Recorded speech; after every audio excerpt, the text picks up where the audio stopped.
أعوذ بالله من الشيطان الرجيم. بسم الله الرحمن الرحيم. الحمد لله الذي أنزل على عبده الكتاب ولم يجعل له عوجا قيما لينذر بأسا شديدا من لدنه ويبشر المؤمنين الذين يعملون الصالحات أن لهم أجرا حسنا ماكثين فيه أبدا وينذر الذين قالوا اتخذ الله ولدا ما لهم به من علم ولا لآبائهم كبرت كلمة تخرج من أفواههم إن يقولون إلا كذبا فلعلك باخع نفسك على آثارهم إن لم يؤمنوا بهذا الحديث أسفا إنا جعلنا ما على الأرض زينة لها لنبلوهم أيهم أحسن عملا وإنا لجاعلون ما عليها صعيدا جرزا أم حسبت أن أصحاب الكهف والرقيم كانوا من آياتنا عجبا إذ أبى الفتية إلى الكهف فقالوا ربنا آتنا من لدنك رحمة وهيئ لنا من أمرنا رشدا فضربنا على آذانهم في الكهف سنين عددا ثم بعثناهم لنعلم أي الحزبين أحصى لما لبثوا أمدا نحن نقص عليك نبأهم بالحق إنهم فتية آمنوا بربهم وزدناهم هدى وربطنا على قلوبهم إذ قاموا فقالوا ربنا رب السماوات والأرض لن ندعو من دونه إلها لقد قلنا إذا شططا هؤلاء قوم اتخذوا من دونه آلهة لولا يأتون عليهم بسلطان بين فمن أظلم ممن افترى على الله كذبا وإذ اعتزلتموهم وما يعبدون إلا الله فأتوا إلى الكهف ينشر لكم ربكم من رحمة ويهيئ لكم من أمركم مرفقا وترى الشمس إذا طلعت تزاور عن كهفهم ذات اليمين وإذا غربت تقرضهم ذات الشمال وهم في فجوة منه ذلك من آيات الله من يهد الله فهو المهتد ومن يضلل فلن تجد له وليا مرشدا وتحسبهم أيقاظا وهم رقود ونقلبهم ذات اليمين وذات الشمال وكلبهم باسط ذراعيه بالبصيد لو اطلعت عليهم لوليت منهم فرارا ولملئت منهم رعبا وكذلك بعثناهم ليتساءلوا بينهم قال قائل منهم كم لبثتم قالوا لبثنا يوما أو بعض يوم قالوا ربكم أعلم بما لبثتم فبعثوا أحدكم بورقكم هذه إلى المدينة فلينظر أيها أزكى طعاما فليأتكم برزق منه وليتلطف ولا يشعرن بكم أحدا إنهم إن يظهروا عليكم يرجموكم أو يعيدوكم في ملتهم ولن تفلحوا إذا أبدا وكذلك أعثرنا عليهم ليعلموا أن بعد الله حق الساعة لا ريب فيها إذ يتنازعون بينهم أمرهم فقالوا ابنوا عليهم بنيانا ربهم أعلم بهم قال الذين غلبوا على أمرهم لنتخذن عليهم مسجدا سيقولون ثلاثة رابعهم كلبهم ويقولون خمسة سادسهم كلبهم رجبا بالغيب ويقولون سبعة وثامنهم كلبهم قل ربي أعلم بعدتهم ما يعلمهم إلا قليل فلا تمار فيهم إلا مراء ظاهرا ولا تستفت فيهم منهم أحدا ولا تقولن لشيء إني فاعل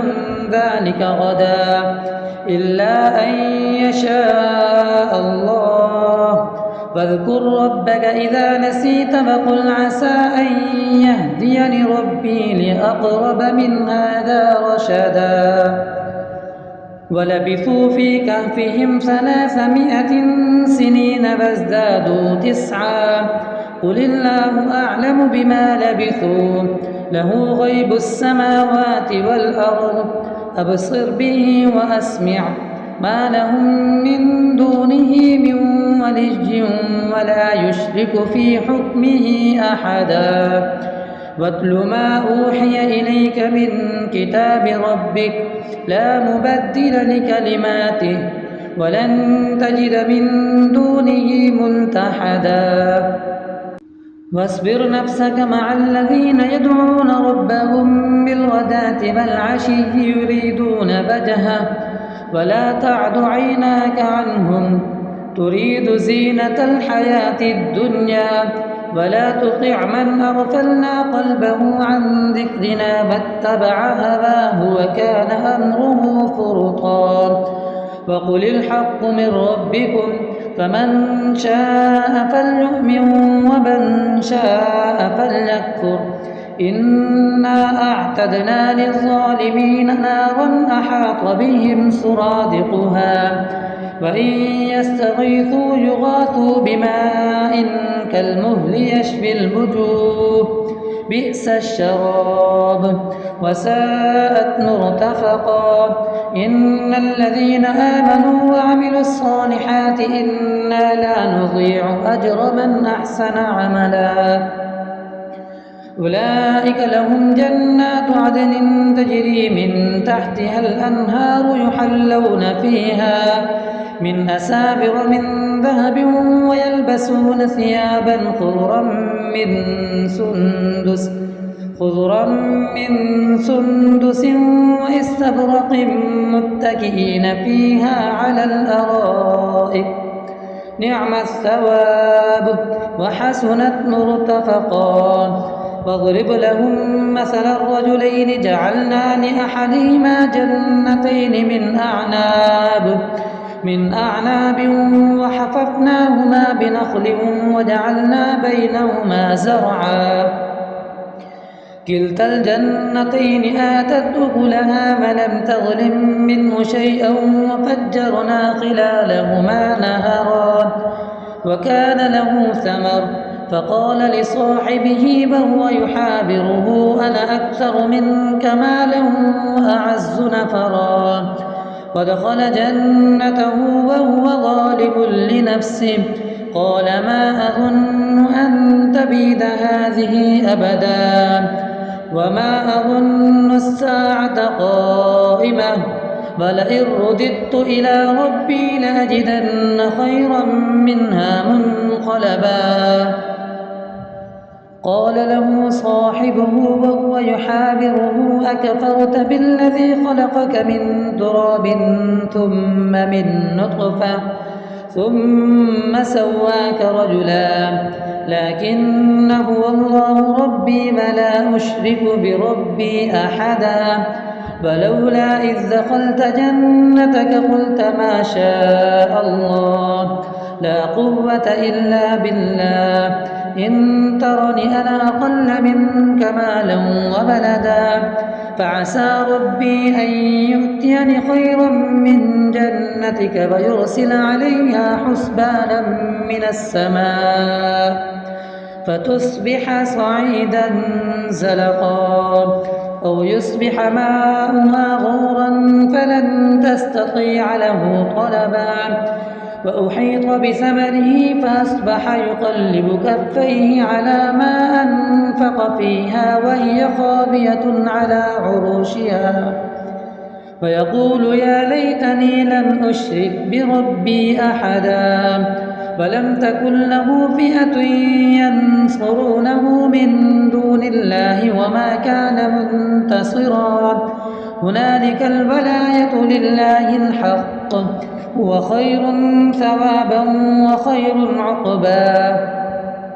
واضرب لهم مثل الحياة الدنيا كماء أنزلناه من السماء فاختلط به نبات الأرض فأصبح هشيما تذروه الرياح، وكان الله على كل شيء مقتدرا. المال والبنون زينة الحياة الدنيا، والباقيات الصالحات خير عند ربك ثوابا وخير أملا. ويوم نسير الجبال فترى الأرض بارزة وحشرناهم فلم نغادر منهم أحدا وعرضوا على ربك صفا لقد جئتمونا كما خلقناكم أول مرة بل زعمتم أن لن نجعل لكم موعدا. فوضع الكتاب فترى المجرمين مشفقين مما فيه ويقولون يا ويلتنا ما لهذا الكتاب لا يغادر صغيرة ولا كبيرة إلا أحصاها ووجدوا ما عملوا حاضرا ولا يظلم ربك أحدا. وإذ قلنا للملائكة اسجدوا لآدم فسجدوا إلا إبليس كان من الجن ففسق عن أمر ربه أفتتخذونه وذريته أولياء من دوني وهم لكم عدو بئس للظالمين بدلا. ما أشهدتهم خلق السماوات والأرض ولا خلق أنفسهم وما كنت متخذ المضلين عضدا. ويوم يقول نادوا شركائي الذين زعمتم فدعوهم فلم يستجيبوا لهم وجعلنا بينهم موبقا. ورأى المجرمون النار فظنوا أنهم مواقعوها ولم يجدوا عنها مصرفا. ولقد صرفنا في هذا القرآن للناس من كل مثل وكان الإنسان أكثر شيء جدلا. وما منع الناس أن يؤمنوا إذ جاءهم الهدى ويستغفروا ربهم إلا أن تأتيهم سنة الأولين أو يأتيهم العذاب قبلا. وما نرسل المرسلين إلا مبشرين ومنذرين ويجادل الذين كفروا بالباطل ليدحضوا به الحق واتخذوا آياتي وما أنذروا هزوا. ومن أظلم ممن ذكر بآيات ربه فأعرض عنها ونسي ما قدمت يداه. إنا جعلنا على قلوبهم أكنة أن يفقهوه وفي آذانهم وقرا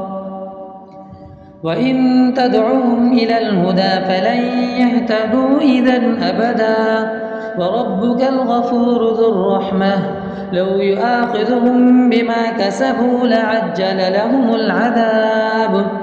بل لهم موعد لن يجدوا من دونه موئلا. وتلك القرى أهلكناهم لما ظلموا وجعلنا لمهلكهم موعدا. وإذ قال موسى لفتاه لا أبرح حتى أبلغ مجمع البحرين أو أمضي حقبا فلما بلغا مجمع بينهما نسيا حوتهما فاتخذ سبيله في البحر سربا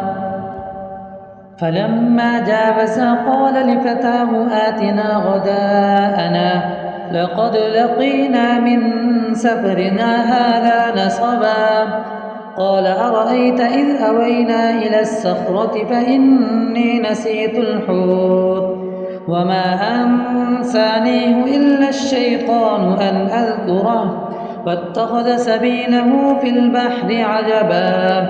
قال ذلك ما كنا نبغي فارتدا على آثارهما قصصا فوجدا عبدا من عبادنا آتيناه رحمة من عندنا وعلمناه من لدنا علما قال له موسى هل أتبعك على أن تعلمني مما علمت رشدا قال إنك لن تستطيع معي صبرا وكيف تصبر على ما لم تحط به خبرا قال ستجدني إن شاء الله صابرا ولا أعصي لك أمرا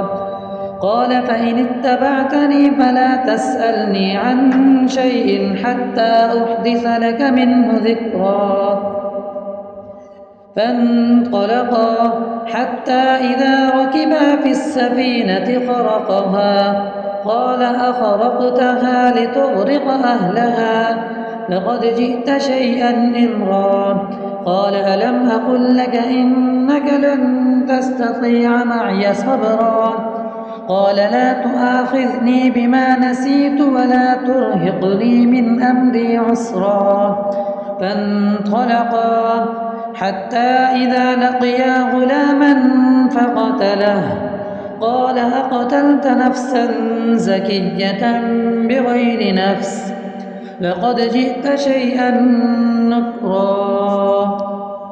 قال ألم أقل لك إنك لن تستطيع معي صبرا قال إن سألتك عن شيء بعدها فلا تصاحبني قد بلغت من لدني عذرا فانطلقا حتى إذا أتيا أهل قرية استطعما أهلها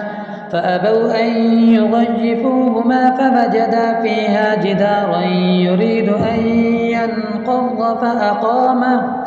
قال لو شئت لاتخذت عليه أجرا قال هذا فراق بيني وبينك سأنبئك بتأويل ما لم تستطع عليه صبرا أما السفينة فكانت لمساكين يعملون في البحر فأردت أن أعيبها وكان وراءهم ملك يأخذ كل سفينة غصبا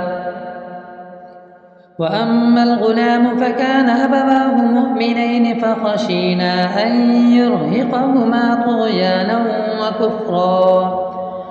فأردنا أن يبدلهما ربهما خيرا منه زكاة وأقرب رحما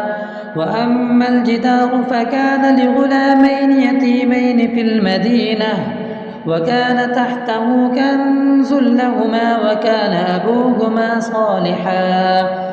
فأراد ربك أن يبلغا أشدهما ويستخرجا كنزهما رحمة من ربك وما فعلته عن أمري ذلك تأويل ما لم تستطع عليه صبرا ويسألونك عن ذي القرنين قل سأتلو عليكم منه ذكرا إنا مكنا له في الأرض فآتيناه من كل شيء سببا فأتبع سببا حتى إذا بلغ مغرب الشمس وجدها تغرب في عين حمئة ووجد عندها قوما قلنا يا ذا القرنين إما أن تعذب وإما أن تتخذ فيهم حسنا قال أما من ظلم فسوف نعذبه ثم يرد إلى ربه فيعذبه عذابا نكرا وأما من آمن وعمل صالحا فله جزاء الحسنى وسنقول له من أمرنا يسرا ثم أتبع سببا حتى إذا بلغ مطلع الشمس وجدها تطلع على قوم لم نجعل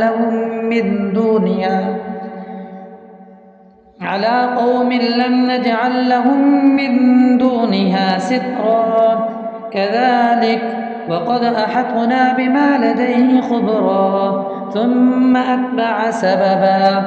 حتى إذا بلغ بين السدين وجد من دونهما قوما لا يكادون يفقهون قولا قالوا يا ذا القرنين إن يأجوج ومأجوج مفسدون في الأرض فهل نجعل لك خرجا على أن تجعل بيننا وبينهم سدا قال ما مكني فيه ربي خير فأعينوني بقوة أجعل بينكم وبينهم ردما آتوني زبر الحديد حتى إذا سابا بين الصدفين قال انفخوا حتى إذا جعله نارا قال آتوني يفرغ عليه قطرا فما استطاعوا أن يظهروه وما استطاعوا له نقبا قال هذا رحمة من ربي فإذا جاء بعد ربي جعله دكا وكان بعد ربي حقا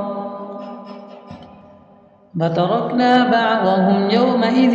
يموج في بعض ونفخ في الصور فجمعناهم جمعا وعرضنا جهنم يومئذ للكافرين عرضا الذين كانت أعينهم في غطاء عن ذكري وكانوا لا يستطيعون سمعا أفحسب الذين كفروا أن يتخذوا عبادي من دوني أولياء إنا أعتدنا جهنم للكافرين نزلا